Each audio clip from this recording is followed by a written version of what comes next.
Entonces, la primera cuestión, el primer hecho sobre el que a mí me gustaría incidir es sobre todo sobre la situación actual de los jóvenes.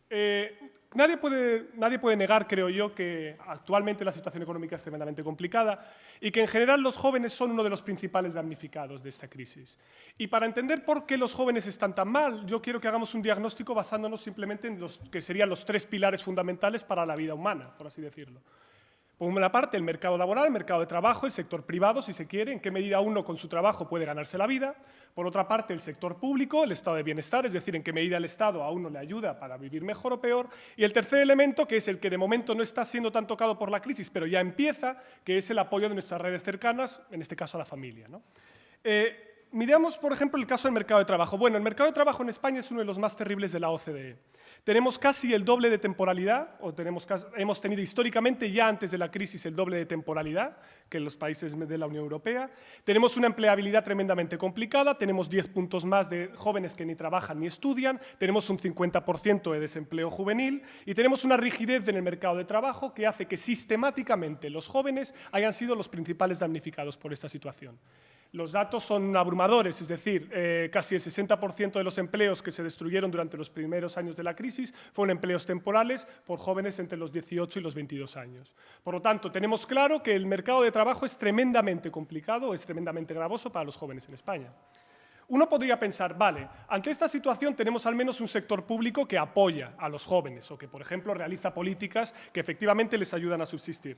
Bueno, pues el hecho es que no.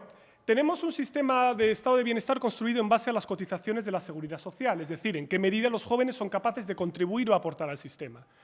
El hecho es que los jóvenes cada vez tienen más complicado el trabajar, por lo tanto también tienen más complicado el contribuir a esa cotización.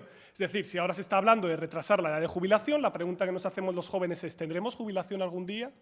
A esto se suma el hecho de que tenemos un sistema educativo tremendamente disfuncional. Tenemos aproximadamente un tercio de abandono escolar sin completar los estudios secundarios, tenemos problemas de sobrecualificación, es decir, o tenemos gente que no se forma nada y por lo tanto no tiene empleabilidad, o aquellos que se forman terminan trabajando en empleos de peor calidad a la que le correspondería. Tenemos una política de becas completamente desastrosa, el gasto en guarderías es inexistente, los planes de empleo juvenil no llegan hasta el extremo de que ha tenido que ser la Unión Europea la que le dijera al actual gobierno que por favor apliquemos aquí planes de empleabilidad juvenil porque no se llevan a cabo. Y además los jóvenes somos siempre los primeros en sufrir los ajustes. Es decir, cuando hay que recortar el presupuesto, lo primero de lo que se recorta son las partidas que más nos afectan a nosotros. Básicamente, educación, gasto social, frente a otros gastos que siempre permanecen iguales. Por lo tanto, de entrada, el panorama parece dantesco, ¿no? Claro, entonces, ¿cuál es el último recurso que le queda a los jóvenes? Lógicamente, la familia. La solidaridad intergeneracional, volver a casa de los padres o permanecer en ella. Y eso en un principio parece que es positivo porque permite cierto diálogo entre nuestros padres o la generación de los años de los 60, el baby boom, etcétera, etcétera. Pero para los que estamos preocupados por la igualdad, y yo me incluyo, esto es tremendamente perjudicial. Por una razón muy clara, porque hay una correlación o hay una asociación muy alta entre el nivel educativo de tus padres y cuál sea tu situación a futuro o tu futura empleabilidad o tu evolución dentro de la clase social. Por lo tanto, ¿cuál es la situación en la que nos estamos encontrando?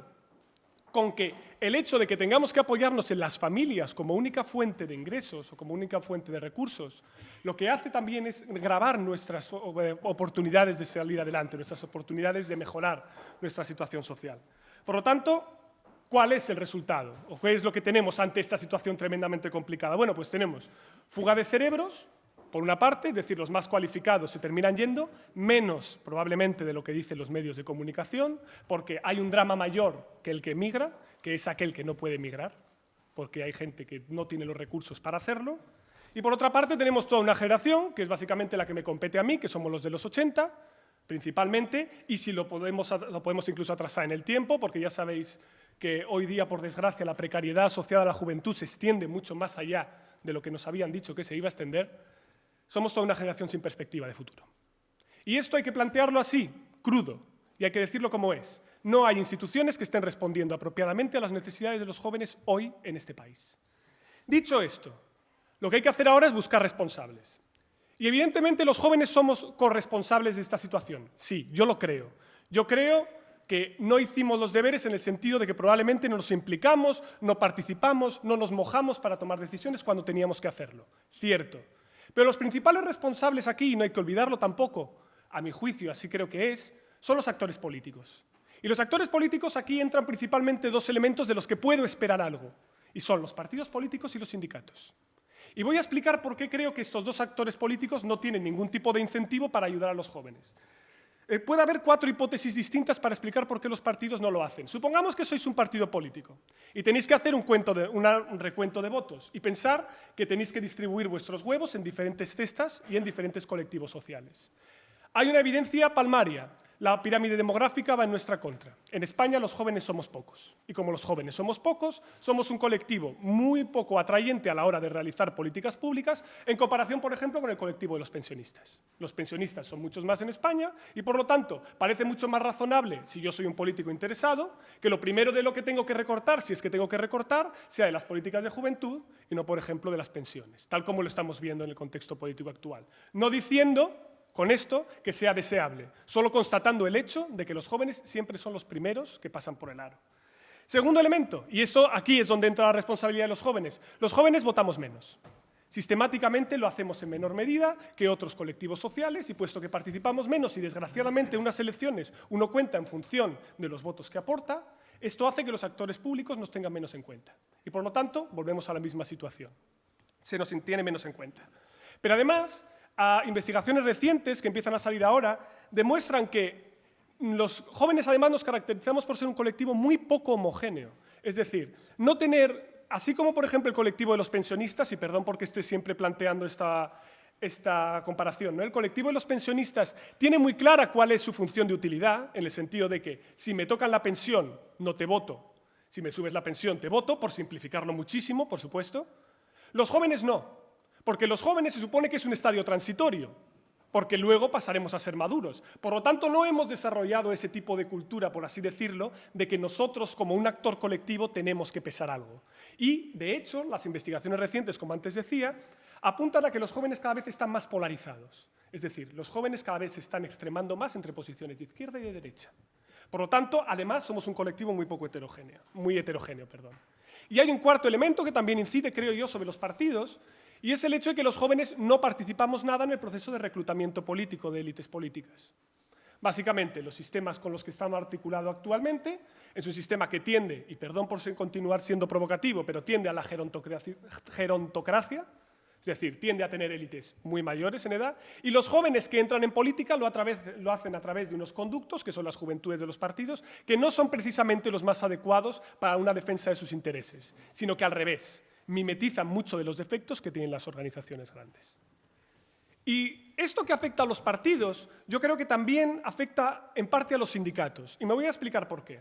Los sindicatos, a la hora de desarrollar sus procesos de movilización, hasta donde pueden llegar, es a los grandes centros industriales, que es donde tienen sus principales masas obreras. Básicamente aquellos lugares donde hay industria tradicional, sector funcionarial y donde básicamente pues, hay afiliación y son donde, digamos, mis padres se encuentran, en este tipo de industria clásica.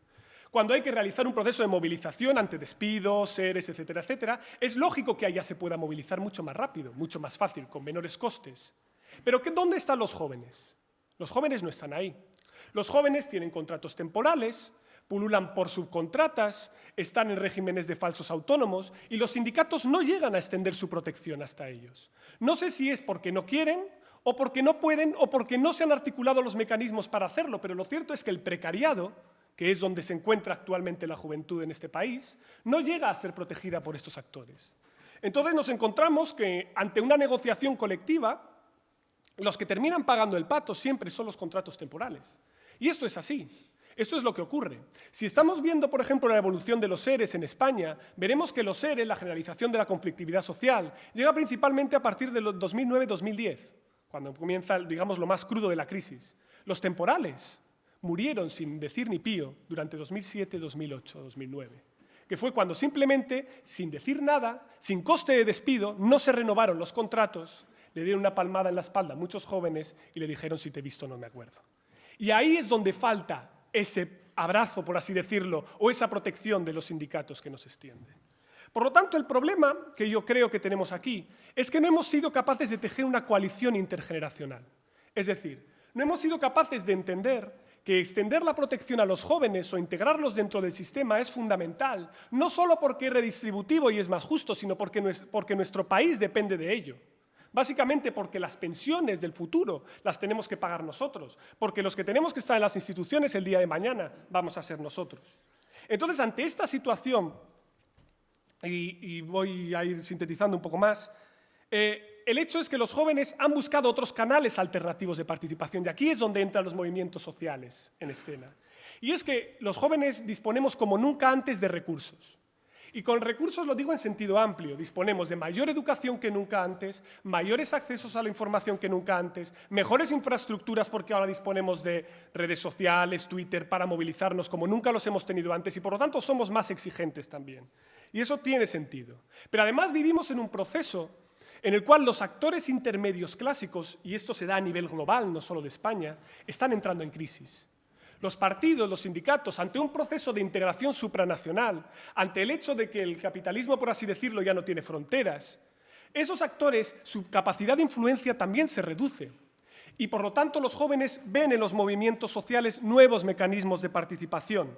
Por lo tanto, los jóvenes entienden que esto puede ser un mecanismo razonable para participar en política. Y yo creo, pues en mi opinión una vez más, como si no hubiera dado ya mi opinión pocas veces, yo creo que esto tiene luces y sombras.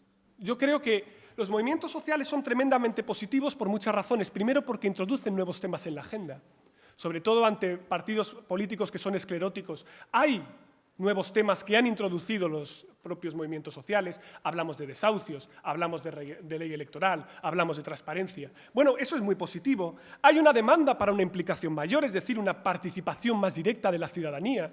Yo, que personalmente me considero, entre comillas, republicano participativo, creo que eso es positivo, creo que pedir unas instituciones más participativas es bueno. Además, estaríamos viendo una esfera pública más plural, lo que también es bueno, es decir, nuevos actores que entran, que generan un diálogo mucho más amplio.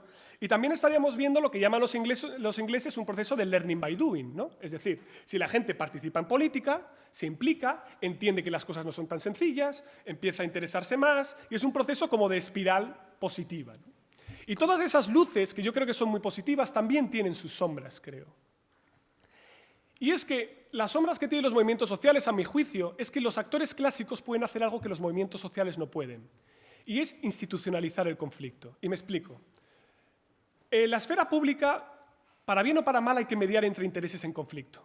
Y esto implica muchas veces transigir, transaccionar, es decir, pactar, llegar a acuerdos. Los actores institucionales pueden hacer eso porque ellos representan partes, representan coaliciones de intereses, pero pueden moverse hacia un punto intermedio en el cual haya un proceso de negociación. Los movimientos sociales, por el contrario, tienen muchas más dificultades para hacer eso porque entran con un tema en la agenda y es, por así decirlo, su condición de mínimos. Entonces es mucho más complicado el articular mecanismos de negociación a través de este proceso, o al menos requeriría de introducirlos dentro de las instituciones o hacer canales por los cuales se pueda vehicular. Pero además, aparte de este elemento, que yo creo que hay que tenerlo en cuenta, sobre todo porque los movimientos sociales son imparables, es decir, es un hecho que se da y va a haber que buscar algunos canales para hacerlo participar. Hay un segundo elemento y que a mí también me preocupa, y es el de la desigualdad en la participación. Y me explico. Los movimientos sociales, quienes participan en los movimientos sociales son aquellos individuos que disponen de más recursos, es decir, quienes tienen más tiempo, tienen más capital cognitivo, es decir, más educación, y tienen más dinero.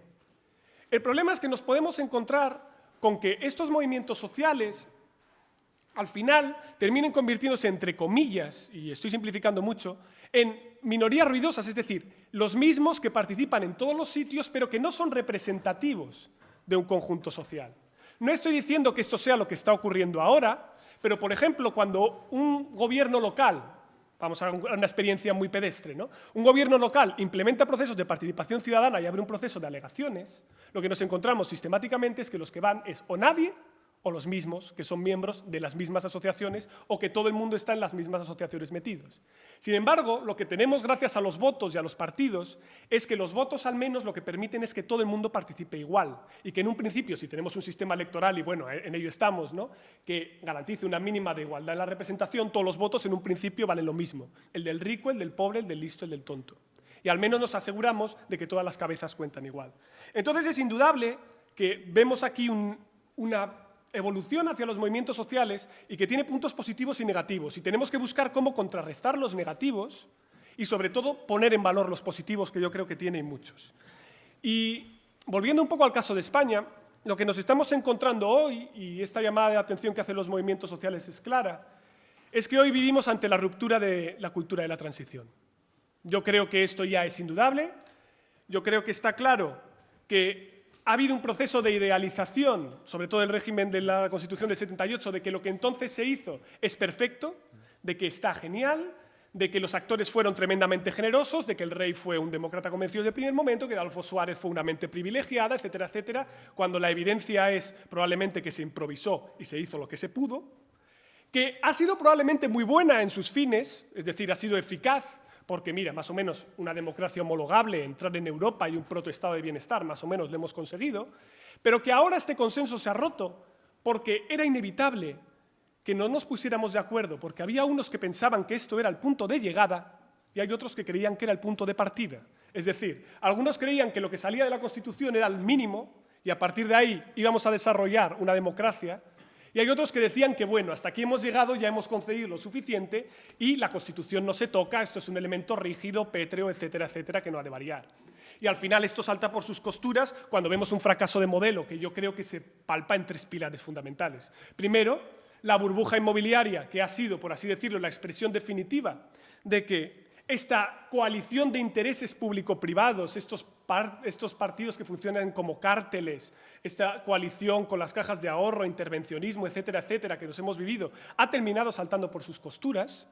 Por lo tanto, se ha visto que el modelo no funcionaba. Hay un segundo elemento que también ha fracasado, creo que es indudable, y es el acomodo de la pluralidad nacional dentro de España. Es decir, hemos visto que el Estado de las autonomías no termina de funcionar porque al final nadie está contento con él. Tienes al final gente que quiere recentralizar y gente que se quiere ir, por lo tanto también hay fallos aquí. Y un tercero que siempre pasamos por alto y que a mí es el que más coraje me da, es que hemos fracasado en formar ciudadanos. Yo creo que hemos perdido una oportunidad maravillosa durante los años 80-90 de formar ciudadanos y seguimos hoy teniendo los mismos niveles de desafección que cuando salíamos de la transición, los bajos niveles de interés por la política, los bajos niveles de participación política, y esto es un drama. Porque ahora que es cuando queremos que la política vuelva a actuar, nos encontramos con que la gente no sabe muy bien en qué dirección ir. Estamos como dando vueltas en círculo en un incendio, ¿no? No sabemos dónde está la salida de emergencia. Damos en círculo porque no nos paramos o nadie nos quiso dar la información de dónde estaba. Y los indignados, en cierta medida, fue ese grito. Los indignados fue ante la situación de parálisis que estábamos viviendo, fue un grito desesperado por poner estos temas en la agenda y decir es que queremos soluciones. Que luego, por supuesto, pues no terminó de cuajar, porque, bien, por una razón o por otra, la movilización continua es complicada y se metieron temas en la agenda y no pudo ser, ¿no? Pero en todo caso, está claro que hay buenas razones para que los jóvenes no se queden cruzados de manos. Sobre todo porque hemos visto que, al final, y de nuevo es una opinión personal, nuestro principal enemigo ahora mismo es el status quo. Es decir, dejar la situación como está ahora, aceptar que el régimen no se puede cambiar, que las cosas tienen que continuar así, es lo más grave que podemos hacer. No podemos continuar tolerando privilegios, no podemos continuar con un sector público que no nos hace caso, no podemos continuar con un mercado de trabajo disfuncional, no podemos continuar con unas élites políticas que están de cara de espaldas a los ciudadanos, y para eso yo creo que los jóvenes tienen que ser inteligentes. Y para eso siempre utilizo la misma frase, ¿no? Y es decir, siempre digo que hay que ir cum mira et studio, es decir, hay que estar rabioso, hay que enfadarse, hay que indignarse, pero hay que saber bien hacia dónde canalizar tus fuerzas. ¿Y me explico? Está muy bien ir con pancartas a las manifestaciones y decir que no hay pan para tanto chorizo. A mí me parece perfecto y probablemente sea precondición. Pero me gustaría ver pancartas de decir, no queremos fracaso escolar, no queremos que haya esta tasa de abandono, no queremos que no haya políticas activas de empleo, no queremos, es decir, todas esas políticas que probablemente no tienen toda la épica de un cambio constitucional, ¿no? Probablemente no sea, aunque se vayan todos. Bueno, que se vayan todos y luego ¿quién se queda? Al final lo que necesitamos es ir a por las políticas que pueden hacer el cambio. Y por eso lo que hay que hacer es, y salir un poco también, y esto me incluye a mí como politólogo, porque caemos siempre en el mismo error, ¿no? De que las instituciones, con hacer cambios institucionales no se arreglan las cosas. No vale.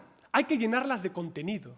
Y para llenarlas de contenido hace falta una ciudadanía participativa y unos actores, unos cuadros intermedios que participen. Y siempre se pone el mismo ejemplo, ¿no? Siempre se dice Islandia. Qué bien va Islandia, aunque ha tenido sus problemas, sus más y sus menos, constitución participativa, cambio de modelo, etcétera, etcétera. Bueno, vamos a ver cuál era la situación, y aporto siempre este dato, ¿no? ¿Cuál era la situación de Islandia antes de la crisis comparado con España antes de la crisis? Islandia, participación en sindicatos, 60% de la población. Participación en partidos, 15% de la población. En asociaciones políticas, 70% de la población. Esto antes de la crisis. Situación en España antes de la crisis. Participación en sindicatos, 3,3%. Participación en partidos, 1,5%. Participación en organizaciones políticas, 8%. ¿Qué vino primero?